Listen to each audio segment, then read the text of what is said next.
ಬೆಂಗಳೂರಿನ Radisson blue ಹೋಟೆಲ್ನಲ್ಲಿ ಕಾಂಗ್ರೆಸ್ನ 2 ಪ್ರತ್ಯೇಕ ಸಭೆ ನಡೆದವು. ಒಂದು ಕಡೆ ಹಳೆ ಮೈಸೂರು ಭಾಗದ ಒಕ್ಕಲಿಗ ನಾಯಕರ ಸಭೆ ನಡೆಸಿದ್ರೆ ಮತ್ತೊಂದು ಕಡೆ ಕಲಬುರಗಿ ಕೈ ನಾಯಕರು ಸಭೆಯಲ್ಲಿ ಭಾಗಿಯಾಗಿದ್ದರು. ಸಚಿವ ಪ್ರಿಯಾಂಕ್ ಖರ್ಗೆ ಹಾಗೂ ಶರಣಪ್ರಕಾಶ್ ಪಾಟೀಲ್ ನೇತೃತ್ವದಲ್ಲಿ ಸಭೆ ನಡೆಯಿತು. ಲೋಕಸಭೆ ಚುನಾವಣೆಗೆ ಅಭ್ಯರ್ಥಿ ಆಯ್ಕೆಯ ಬಗ್ಗೆ ನಾಯಕರು ಚರ್ಚೆ ನಡೆಸಿದರು. ಎಐಸಿಸಿ ಅಧ್ಯಕ್ಷ ಮಲ್ಲಿಕಾರ್ಜುನ ಖರ್ಗೆ ಅವರನ್ನ ಈ ಬಾರಿ ಲೋಕಸಭಾ ಚುನಾವಣೆಗೆ ಅಭ್ಯರ್ಥಿ ಮಾಡಬೇಕಾ ಇಲ್ಲವೇ ಬೇರೆ ಯಾರಿಗಾದರೂ ಟಿಕೆಟ್ ನೀಡಬೇಕಾ ಎಂಬ ಕುರಿತು ಕಾಂಗ್ರೆಸ್ ನಾಯಕರು ಚರ್ಚೆ ನಡೆಸಿದ್ದಾರೆ. ಖರ್ಗೆ ಅವರ ಅಳಿಯ ರಾಧಾಕೃಷ್ಣ ಅವರನ್ನ ಕಣಕ್ಕಿಳಿಸುವ ಕುರಿತು ಚರ್ಚಿಸಲಾಗಿದೆ.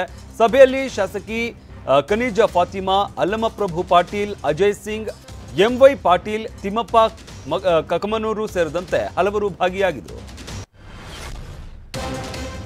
ಮಾಜಿ ಸಂಸದ ಮುದ್ದಹನುಮೇಗೌಡ ಇವತ್ತು ಕಾಂಗ್ರೆಸ್ ಸೇರ್ಪಡೆಯಾಗುವ ಸಾಧ್ಯತೆ ಇದೆ. ಮುದ್ದಹನುಮೇಗೌಡ ಪಕ್ಷ ಸೇರ್ಪಡೆಗೆ ಹೈಕಮಾಂಡ್ ನಾಯಕರು ಗ್ರೀನ್ ಸಿಗ್ನಲ್ ನೀಡಿದ ಕಾರಣ ಇವತ್ತು ಸಂಜೆನೆ ಅಧಿಕೃತವಾಗಿ ಕೈ ಹಿಡಿಯಲಿದ್ದಾರೆ ಎನ್ನಲಾಗಿದೆ. ತುಮಕೂರು ಕ್ಷೇತ್ರದ ಮಾಜಿ ಸಂಸದರಾಗಿರುವ ಎಸ್ಪಿ ಮುದ್ದಹನುಮೇಗೌಡ ಟಿಕೆಟ್ ಸಿಗದ ಕಾರಣ ಕಾಂಗ್ರೆಸ್ ತೊರೆದು ಬಿಜೆಪಿ ಸೇರಿದ್ರು. ಕಲಬುರಗಿ ಮೇಲೆ ಬಿಜೆಪಿ ನಾಯಕರಿಗೆ ಬಹಳ ಪ್ರೀತಿ ಇದೆ. ಮಲ್ಲಿಕಾರ್ಜುನ ಖರ್ಗೆ ಹೇಳಿಕೆ ವಿಚಾರವಾಗಿ ಮಾತನಾಡಿದ ಮಧ್ಯಪ್ರದೇಶದ ಮಾಜಿ ಸಿಎಂ ಶಿವರಾಜ್ ಸಿಂಗ್ ಚೌಹಾಣ್ ಎಐಸಿಸಿ ಅಧ್ಯಕ್ಷರಾಗಿ ಖರ್ಗೆ ಸಿಕ್ಕಾಕೊಂಡಿದ್ದಾರೆ. ಖರ್ಗೆ ಅವರು ಅಧ್ಯಕ್ಷರಾದ ಮೇಲೆ ಪಕ್ಷದಲ್ಲಿ ಖಡಕ್ ಶಬ್ದಗಳನ್ನು ಬಳಸ್ತಾ ಇದ್ದಾರೆ. ಹೀಗಾಗಿ ಲೀಡರ್ಗಳು ಪಾರ್ಟಿ ಬಿಟ್ಟು ಓಡಿ ಹೋಗ್ತಾ ಇದ್ದಾರೆ ಅಂತ ಲೇವಡಿ ಮಾಡಿದರು. ಇವತ್ತು ಸಂಜೆ 7 ಗಂಟೆಗೆ ಬಿಜೆಪಿ ಶಾಸಕಾಂಗ ಪಕ್ಷದ ಸಭೆ ಕರೆಯಲಾಗಿದೆ. ರಾಜ್ಯಸಭೆ ಚುನಾವಣೆ ಹಿನ್ನೆಲೆಯಲ್ಲಿ ಬಿಜೆಪಿ ಶಾಸಕಾಂಗ ಪಕ್ಷದ ಸಭೆ ಕರೆಯಲಾಗಿದ್ದು ಬೆಂಗಳೂರಿನ ಖಾಸಗಿ ಹೋಟೆಲ್ನಲ್ಲಿ ಸಭೆ ಆಯೋಜಿಸಲಾಗಿದೆ. ಅಲ್ಲದೆ ಎಲ್ಲಾ ಶಾಸಕರಿಗೂ ಸಭೆಗೆ ಹಾಜರಾಗುವಂತೆ ಸೂಚಿಸಲಾಗಿದೆ. ಉತ್ತರ ಪ್ರದೇಶದಲ್ಲಿ ಕಾಂಗ್ರೆಸ್ ಮತ್ತು ಸಮಾಜವಾದಿ ಮೈತ್ರಿ ಫಿಕ್ಸ್ ಆಗಿದ್ದು ಸೀಟು ಹಂಚಿಕೆ ಸಂಬಂಧ 2 ಪಕ್ಷಗಳು ಒಮ್ಮತಕ್ಕೆ ಬಂದಿವೆ. 17 ಕ್ಷೇತ್ರಗಳಲ್ಲಿ ಸ್ಪರ್ಧಿಸುವುದಕ್ಕೆ ಕಾಂಗ್ರೆಸ್ ಒಪ್ಪಿಗೆ ನೀಡಿದ್ದು ಅಖಿಲೇಶ್ ಯಾದವ್ ಪ್ರಿಯಾಂಕಾ ನಡುವಿನ ಮಾತುಕತೆ ಸಕ್ಸಸ್ ಆಗಿದೆ. ಇನ್ನು ದೂರವಾಣಿ ಮೂಲಕ ಚರ್ಚೆ ನಡೆಸಿ ಸೀಟು ಹಂಚಿಕೆ ಅಂತಿಮ ಮಾಡಲಾಗಿದೆ. 80 ಕ್ಷೇತ್ರಗಳ ಪೈಕಿ 17 ಕ್ಷೇತ್ರಗಳಲ್ಲಿ ಮಾತ್ರ ಕಾಂಗ್ರೆಸ್ ಸ್ಪರ್ಧಿಸಲಿದೆ. ಬಾಹ್ಯಾಕಾಶ ಕ್ಷೇತ್ರದ ಮೇಲಿನ ವಿದೇಶಿ ನೇರ ಹೂಡಿಕೆ ನೀತಿ ತಿದ್ದುಪಡಿಗೆ ಕೇಂದ್ರ ಸಚಿವ ಸಂಪುಟ ಸಭೆ ಅನುಮೋದನೆ ನೀಡಿದೆ. ಸ್ಯಾಟಲೈಟ್ ಉಪವಲಯಗಳನ್ನು 3 ವಿಭಾಗಗಳಾಗಿ ವಿಂಗಡಿಸಿದ್ದು ಪ್ರತಿಯೊಂದು ವಲಯದಲ್ಲಿ ವಿದೇಶಿ ಹೂಡಿಕೆ ಬಗ್ಗೆ ಪ್ರಸ್ತಾಪಿಸಲಾಗಿದೆ. ಈ ಮೂಲಕ ಭಾರತ ತನ್ನ ಬಾಹ್ಯಾಕಾಶ ಸಾಮರ್ಥ್ಯವನ್ನು ಹೆಚ್ಚಿಸುವ ಗುರಿಯನ್ನ ಸರ್ಕಾರ ಹೊಂದಿದೆ. ಉತ್ತರ ಪ್ರದೇಶದ ಕಾನ್ಪುರದಲ್ಲಿ ಬೃಹತ್ ಕಾಂಗ್ರೆಸ್ ಸಮಾವೇಶ ಹಮ್ಮಿಕೊಳ್ಳಲಾಗಿದೆ. ಆದರೆ ಸಮಾವೇಶಕ್ಕೆ ಹಾಕಲಾಗಿರುವ ಫ್ಲೆಕ್ಸ್ ಒಂದು ಎಲ್ಲರ ಗಮನ ಸೆಳೀತಾ ಇದೆ. ಉತ್ತರ ಪ್ರದೇಶ ಕಾಂಗ್ರೆಸ್ ಸಮಿತಿಯಿಂದ ಅಳವಡಿಸಲಾಗಿರುವ ಫ್ಲೆಕ್ಸ್ನಲ್ಲಿ ರಾಹುಲ್ ಗಾಂಧಿಯನ್ನ ಶ್ರೀಕೃಷ್ಣನಂತೆ ಚಿತ್ರಿಸಲಾಗಿದೆ. ಅರ್ಜುನನಾಗಿ ರಾಜ್ಯ ಕಾಂಗ್ರೆಸ್ ಅಧ್ಯಕ್ಷ ಅಜಯ್ ರೈರನ್ನ ಬಿಂಬಿಸಲಾಗಿದೆ. ಅಲ್ಲದೆ ಯದಾ ಯದಾ ಹಿ ಧರ್ಮಸ್ಯ ಅನ್ನೋ ವಾಕ್ಯವನ್ನ ಫ್ಲೆಕ್ಸ್ನಲ್ಲಿ ಉಲ್ಲೇಖಿಸಲಾಗಿದೆ. ತೆಲಂಗಾಣದ ಮಾಜಿ ಸಿಎಂ ಕೆ ಚಂದ್ರಶೇಖರ್ ರಾವ್ ಪುತ್ರಿ ಕೆ ಕವಿತಾಗೆ ಸಿಬಿಐ ಸಮನ್ಸ್ ಜಾರಿ ಮಾಡಿದೆ. ದೆಹಲಿ ಅಬಕಾರಿ ನೀತಿಯಲ್ಲಿ ಅಕ್ರಮ ಎಸಗಿರುವ ಆರೋಪದಲ್ಲಿ ವಿಚಾರಣೆಗೆ ಹಾಜರಾಗುವಂತೆ ಸಿಬಿಐ ಸೂಚಿಸಿದೆ. ಫೆಬ್ರವರಿ 26ರಂದು ವಿಚಾರಣೆಗೆ ತನಿಖಾ ತಂಡದ ಎದುರು ಹಾಜರಾಗುವುದಕ್ಕೆ ಸಮನ್ಸ್ ನೀಡಲಾಗಿದೆ. ದೆಹಲಿ ಸರ್ಕಾರದ ಮದ್ಯ ನೀತಿ ಅಕ್ರಮ ಪ್ರಕರಣ ಸಂಬಂಧ ಸಿಬಿಐ ಕವಿತಾರನ್ನ 2ನೇ ಬಾರಿಗೆ ವಿಚಾರಣೆ ನಡೆಸೋದಕ್ಕೆ ಮುಂದಾಗಿದೆ. ಪಶ್ಚಿಮ ಬಂಗಾಳದಲ್ಲಿ ಪರ್ಯಾಯ ಆಧಾರ್ ಕಾರ್ಡ್ಗಳನ್ನು ಸಿಎಂ ಮಮತಾ ಬ್ಯಾನರ್ಜಿ ಘೋಷಿಸಿದ್ದಾರೆ. ಇತ್ತೀಚೆಗೆ ಆಧಾರ್ ಕಾರ್ಡ್ಗಳ ಪರಿಶೀಲನೆ ನಡೆಸಿದ ಕೇಂದ್ರ ಸರ್ಕಾರ ಬಂಗಾಳದಲ್ಲಿ ಹಲವು ಜನರ ಆಧಾರ್ ಕಾರ್ಡ್ಗಳನ್ನು ರದ್ದುಗೊಳಿಸಿತ್ತು. ಇದಕ್ಕೆ ಪ್ರತಿಯಾಗಿ ಮಮತಾ ಆಧಾರ್ ಕಾರ್ಡ್ಗಳು ರದ್ದಾಗಿರುವ ಜನರಿಗೆ ಪರ್ಯಾಯ ಆಧಾರ್ ಕಾರ್ಡ್ಗಳನ್ನು ನೀಡಲಾಗುತ್ತದೆ ಅಂತ ಹೇಳಿದ್ದಾರೆ. ಇಂಗ್ಲೆಂಡಿನ ಪ್ರತಿಷ್ಠಿತ ಕೇಂಬ್ರಿಡ್ಜ್ ವಿವಿಯಲ್ಲಿ ವಿಶೇಷ ಉಪನ್ಯಾಸ ನೀಡೋದಕ್ಕೆ ರಾಹುಲ್ ಗಾಂಧಿ ತೆರಳುತ್ತಾ ಇರುವ ಹಿನ್ನೆಲೆಯಲ್ಲಿ ಫೆಬ್ರವರಿ 26ರಿಂದ ಮಾರ್ಚ್ 1ರವರೆಗೆ ಭಾರತ ಜೋಡೋ ನ್ಯಾಯ ಯಾತ್ರೆಗೆ ವಿರಾಮ ನೀಡೋದಕ್ಕೆ ನಿರ್ಧರಿಸಿರುವುದಾಗಿ ಕಾಂಗ್ರೆಸ್ನ ಪ್ರಧಾನ ಕಾರ್ಯದರ್ಶಿ ಜಯರಾಮ್ ರಮೇಶ್ ಹೇಳಿದ್ದಾರೆ.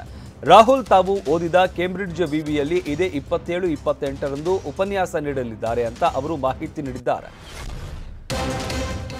ಯಮಹ RX100 ಬೈಕ್ ಸ್ಥಗಿತಗೊಂಡು ದಶಕಗಳೇ ಕಳೆದಿವೆ. ಆದರೂ ಕೂಡ ಅದಕ್ಕಿರುವ ಡಿಮ್ಯಾಂಡ್ ಮಾತ್ರ ಕಡಿಮೆಯಾಗಿಲ್ಲ.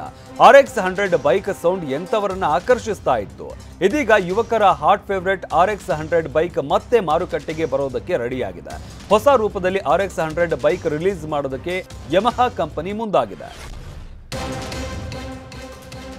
ಫೆಬ್ರವರಿ 15ರಂದು ವಿರಾಟ್ ಕೊಹ್ಲಿ ಪತ್ನಿ ಅನುಷ್ಕಾ ಗಂಡು ಮಗುವಿಗೆ ಜನ್ಮ ನೀಡಿದ್ದು ಈ ಸಂತಸದ ಸುದ್ದಿಯನ್ನ ವಿರುಷ್ಕಾ ದಂಪತಿ ಮಂಗಳವಾರ ಸೋಷಿಯಲ್ ಮೀಡಿಯಾದಲ್ಲಿ ಪೋಸ್ಟ್ ಮಾಡುವ ಮೂಲಕ ಪ್ರಕಟಿಸಿದ್ರು. ಪುತ್ರನಿಗೆ ವಿರುಷ್ಕಾ ದಂಪತಿ ಅಕಾಯ್ ಅನ್ನೋ ವಿಶೇಷ ಹೆಸರಿಟ್ಟಿದ್ದಾರೆ. ಈ ಬಗ್ಗೆ ವೀರೇಂದ್ರ ಸೆಹವಾಗ್, ಹರ್ಭಜನ್ ಸಿಂಗ್, ಯಜ್ವಿಂದರ್ ಚಹಲ್ ಸೇರಿದಂತೆ ಅನೇಕ ಕ್ರಿಕೆಟಿಗರು ಸೋಷಿಯಲ್ ಮೀಡಿಯಾದಲ್ಲಿ ಶುಭಾಶಯ ತಿಳಿಸಿದ್ದಾರೆ. ಈ ಮಧ್ಯೆ master blaster Sachin Tendulkar little champ ಅನ್ನೋ ಮೂಲಕ ವಿಶೇಷವಾಗಿ ವಿಶ್ ಮಾಡಿದ್ದಾರೆ. ಆರ್ ಅಶ್ವಿನ್ಗೆ 2 ವರ್ಷಗಳ ಹಿಂದೆಯೇ ಟೀಂ ಇಂಡಿಯಾ ನಾಯಕತ್ವ ಸಿಗಬೇಕಾಗಿತ್ತು ಅಂತ ಭಾರತ ತಂಡದ ಮಾಜಿ ನಾಯಕ ಸುನಿಲ್ ಗವಾಸ್ಕರ್ ಅಭಿಪ್ರಾಯಪಟ್ಟಿದ್ದಾರೆ. ಟೆಸ್ಟ್ ಕ್ರಿಕೆಟ್ನಲ್ಲಿ ಅಶ್ವಿನ್ ಇತ್ತೀಚೆಗೆ 500 ವಿಕೆಟ್ ಪಡೆದ ಸಾಧನೆ ಮಾಡಿದ್ದಾರೆ. ಇದು ಅವರನ್ನು ಗೌರವಿಸೋದಕ್ಕೆ ಸೂಕ್ತ ಸಮಯ ಅಂತ ಸನ್ನಿ ಅಭಿಪ್ರಾಯಪಟ್ಟಿದ್ದಾರೆ. ತಮ್ಮ ವಿರುದ್ಧ ದರ್ಶನ್ ಆಡಿರುವ ಮಾತುಗಳಿಗೆ ನಿರ್ಮಾಪಕ ಉಮಾಪತಿ ಕೆರಳಿದ್ದಾರೆ. ಈ ಬಗ್ಗೆ ಟಿವಿ9ಗೆ ಮಾಹಿತಿ ನೀಡಿರುವ ಉಮಾಪತಿ ಆಪ್ತರು, ದರ್ಶನ್ ಸಾರ್ವಜನಿಕವಾಗಿ ಧಮಕಿ ಹಾಕಿದ್ದಾರೆ. ಪ್ರಕರಣ ಮುಂದುವರಿಸುವುದಕ್ಕೆ ಇಷ್ಟ ಇಲ್ಲ. ನಮ್ಮ ವಕೀಲರ ಜೊತೆ ಚರ್ಚಿಸಿ ಮುಂದುವರಿಸುತ್ತೇವೆ. ದರ್ಶನ್ ಬಳಸಿರುವ ಪದಕ್ಕೆ ಆಕ್ಷೇಪ ಇದೆ ಅಂತ ಬಹಿರಂಗವಾಗಿಯೇ ಹೇಳಿದ್ದಾರೆ. ಹೀಗಾಗಿ ದರ್ಶನ್ಗೆ ಲೀಗಲ್ ನೋಟಿಸ್ ಕೊಡುವ ಬಗ್ಗೆ ಉಮಾಪತಿ ಚಿಂತನೆ ನಡೆಸಿದ್ದಾರಾ ಅನ್ನೋ ಚರ್ಚೆ ಆಗ್ತಾ ಇದೆ. ನಿರ್ಮಾಪಕ ಉಮಾಪತಿ ವಿರುದ್ಧ ವಾಗ್ದಾಳಿ ಮಾಡಿರುವ ನಟ ದರ್ಶನ್ ಸದ್ಯ ಕಾಟೇರ ಮೂವಿ ಸಕ್ಸಸ್ ಪಾರ್ಟಿಯಲ್ಲಿದ್ದಾರೆ. ಒಂದು ಕಡೆ ಉಮಾಪತಿ ಕಾನೂನು ಸಮರಕ್ಕೆ ಮುಂದಾಗಿರುವ ಯೋಚನೆಯಲ್ಲಿ ಇದ್ರೆ, ಇತ್ತ ದರ್ಶನ್ ತಮ್ಮ ಟೀಮ್ ಜೊತೆ ಪಾರ್ಟಿ ಮೂಡ್ನಲ್ಲಿದ್ದಾರೆ. ದರ್ಶನ್ ರ ಪ್ರತಿಮೆ ಮಾಡಿದ ಆಪ್ತರು ಸರ್ಪ್ರೈಸ್ ನೀಡಿದ್ದಾರೆ. ಪ್ರತಿಮೆಯನ್ನು ನೋಡಿದ ದರ್ಶನ್ ಖುಷಿ ಪಟ್ಟಿದ್ದಾರೆ. ನನಗೆ ರಾಜಕಾರಣ ಗೊತ್ತಿಲ್ಲ, ಸದ್ಯಕ್ಕೆ ನಾನು ರಾಜಕೀಯಕ್ಕೆ ಬರಲ್ಲ ಅಂತ ನಟ ಡಾಲಿ ಧನಂಜಯ್ ಹೇಳಿದ್ದಾರೆ. ಮಂಡ್ಯ ಜಿಲ್ಲೆಯ ಶ್ರೀರಂಗಪಟ್ಟಣದಲ್ಲಿ ಮಾತನಾಡಿದ ಡಾಲಿ, ಕೆಲಸದ ನಿಮಿತ್ತ ಹೈದರಾಬಾದ್ಗೆ ಹೋಗಿದ್ದೆ. ಹಿಂತಿರುಗುವಷ್ಟರಲ್ಲಿ ವದಂತಿ ಹಬ್ಬಿದೆ. ಲೋಕಸಭೆ ಚುನಾವಣೆಗೆ ಸ್ಪರ್ಧೆ, ಟಿಕೆಟ್ ವಿಚಾರದ ಬಗ್ಗೆ ಮಾಹಿತಿ ಇಲ್ಲ. ಯಾವುದೇ ಕೆಲಸ ಮಾಡಬೇಕಾದ್ರೆ ಅದರಲ್ಲೇ ತೊಡಗಿಸಿಕೊಳ್ಬೇಕು. 100% ಎಫರ್ಟ್ ಹಾಕಬೇಕು ಅನ್ನುವವನು ನಾನು. ಸಿನಿಮಾ ರಂಗದಲ್ಲೇ ಇನ್ನೂ ತುಂಬಾ ಕೆಲಸ ಮಾಡೋದಿದೆ ಅಂತ ಹೇಳಿದ್ದಾರೆ. ಬಾಲಿವುಡ್ ನಟಿ ರಕುಲ್ ಪ್ರೀತ್ ಸಿಂಗ್ ದಾಂಪತ್ಯ ಜೀವನಕ್ಕೆ ಕಾಲಿಟ್ಟಿದ್ದಾರೆ. ನಟ ಜಾಕಿ ಭಗ್ನಾನಿ ಜೊತೆ ಗೋವಾದಲ್ಲಿ ಸಪ್ತಪದಿ ತುಳಿದಿದ್ದಾರೆ. ಹಲವು ವರ್ಷಗಳಿಂದ ಪ್ರೀತಿಯಲ್ಲಿ ಇದ್ದ ಜೋಡಿ ನಿನ್ನೆ ವಿವಾಹವಾಗಿದೆ. ಬೆಳಗ್ಗೆ ಸಿಖ್ ಸಂಪ್ರದಾಯದಂತೆ ಹಾಗೂ ಸಂಜೆ ಸಿಂಧಿ ಸಂಪ್ರದಾಯದಂತೆ ಲವ್ ಬರ್ಡ್ಸ್ ಮದುವೆಯಾಗಿದ್ದಾರೆ. ಅದ್ದೂರಿ ಮದುವೆಗೆ ಬಾಲಿವುಡ್ ಸ್ಟಾರ್ಗಳಾದ ಅಕ್ಷಯ್ ಕುಮಾರ್, ವರುಣ್ ಧವನ್, ಆದಿತ್ಯ ರಾಯ್ ಕಪೂರ್, ಅನನ್ಯ ಪಾಂಡೆ, ಶಿಲ್ಪಾ ಶೆಟ್ಟಿ ಸೇರಿದಂತೆ ಹಲವರು ಭಾಗಿಯಾಗಿದ್ದರು. ಈ ವೇಳೆ ನಟಿ ಶಿಲ್ಪಾ ಶೆಟ್ಟಿ ಹಾಗೂ ಪತಿ ರಾಜ್ ಕುಂದ್ರಾ ವೇದಿಕೆ ಮೇಲೆ ಸಖತ್ ಹೆಜ್ಜೆ ಹಾಕಿದರು.